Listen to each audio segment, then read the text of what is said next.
Sabi mo? That is Odaiba Seaside Park. Odaiba Seaside Park. What about this one? Ito kanina may fireworks. That is Rainbow Bridge, Tokyo Bay. This is the Tokyo Bay. this is the famous na Rainbow Bridge. Pagkatapos yung fireworks dito sa kanina nasa That's Tokyo Bay. dito yung fireworks kanina, di ba? Some people are watching it through the cruise. Deck stretch at teleport. Saan? This is the deck small. Oh, So we're standing on the deck small this is where pala. you will go when you don't want to stay outside and you will order at a restaurant.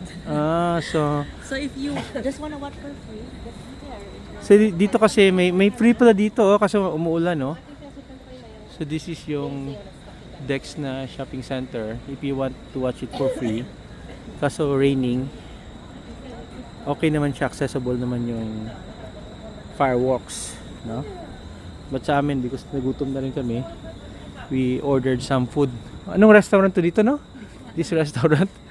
Basta naghanap kami ng resto, no? Okay naman. Para makuha kami ng seat and they gave us yung seat na sa corner. This is actually very nice view, no? Here. This is a very nice view of yung fireworks kanina. So I recorded that. I hope I can download it sa my YouTube channel. Christmas is not that much celebrated here in Tokyo, no, because this is not a Christian country. But marami din mga mga restaurants, department stores. They are showing, no, mga Christmas paraphernalia. Bought mga for our Noche Buena na mamaya uwi kami. We did iniwan yung kotse sa Airbnb. Now we'll be taking yung train lang kasi traffic kanina sa streets of Tokyo. So very efficient yung public transport system. So dito kami. This is the resto that we had dinner. Palabas.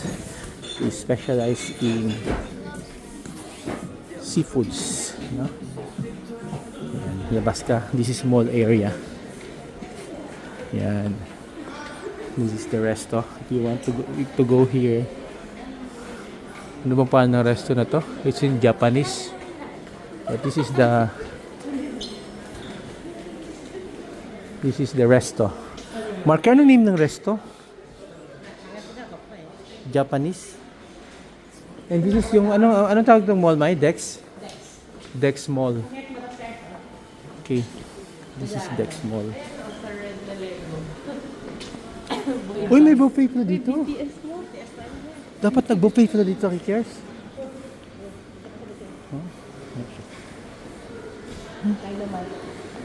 Walang SB19 dito?